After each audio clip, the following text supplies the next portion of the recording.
சகோதர சகோதரிகளே, இவ்வுலகத்தில் பிறக்கும்போதே வாயில் வெள்ளிக்கரண்டியுடன் பிறந்தவர்களுக்கு உழைப்பு என்னும் வார்த்தையின் அர்த்தம் என்னவென்று தெரிய வாய்ப்பே இல்லை.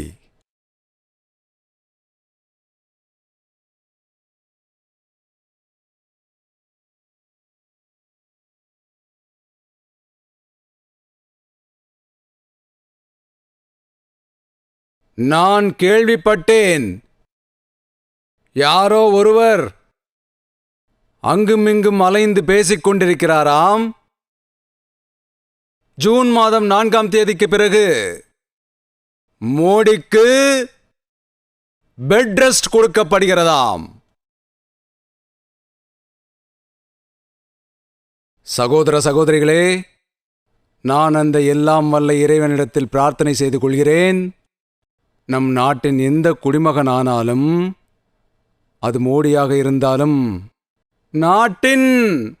நம் நாட்டில் பிறந்த எந்த ஒரு உயிரினமும் வாழ்க்கையில் பெட் ரெஸ்ட் என்ற இடத்திற்கே செல்லக்கூடாது.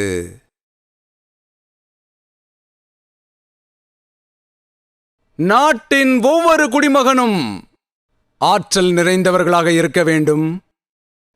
கொண்டாட்டங்கள் நிறைந்த வாழ்க்கையை வாழ வேண்டும். ஆனால் காட்டு ராஜாவின் வாரிசினிடம் நீங்கள் வேறு என்னதான் எதிர்பார்த்து விட முடியும்? இப்படித்தான் அவர்கள் இருக்கிறார்கள். நீங்கள் ஒருவேளை பார்த்திருக்கலாம், காங்கிரசார் என்ன சொல்கிறார்கள் என்று. மோடி உங்கள் கல்லறை தோண்டப்படும், மோடி உங்கள் கல்லறை தோண்டப்படும். உத்தரப்பிரதேசத்தில் உள்ள அவர்களுடைய மற்றுமொரு இணையானது, அந்த உத்தரப்பிரதேசத்தின் இளவரசர் என்ன சொல்கின்றார்? பனாரஸில்தான் மோடியின் கடைசி நாட்கள், அதனால்தான் மோடி பனாரஸில் கடைசி நாட்களுக்கான ஏற்பாடுகளை செய்கிறார் என்று. நண்பர்களே, இந்த தேர்தலில் அவர்களிடத்தில் மோடியை திட்டுவதைத் தவிர வேறு எதுவும் செய்யத் தெரியாது. சிலர் சொல்லிக் கொண்டிருக்கிறார்கள், அது என்னவென்றால்,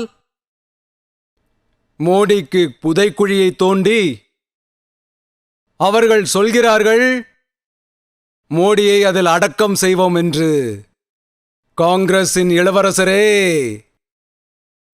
மோடியின் கண்களில் கண்ணீரை பார்க்க ஏங்கிக் கொண்டிருக்கின்றார். என் இந்திய மக்களே,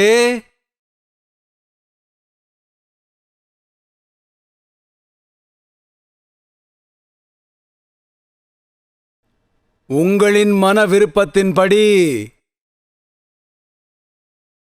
உங்களுடைய விருப்பங்களுக்கும் நம் தேசம் இணங்கி வராது. இந்திய மக்களின் கண்களை இந்த மோடி கலங்க வைத்தாலும் அவர் இந்த தேசத்தின் இதயத்திலும் மோடி இருக்கின்றார். ஒவ்வொரு இதயத்திலும் மோடி இருக்கின்றார்.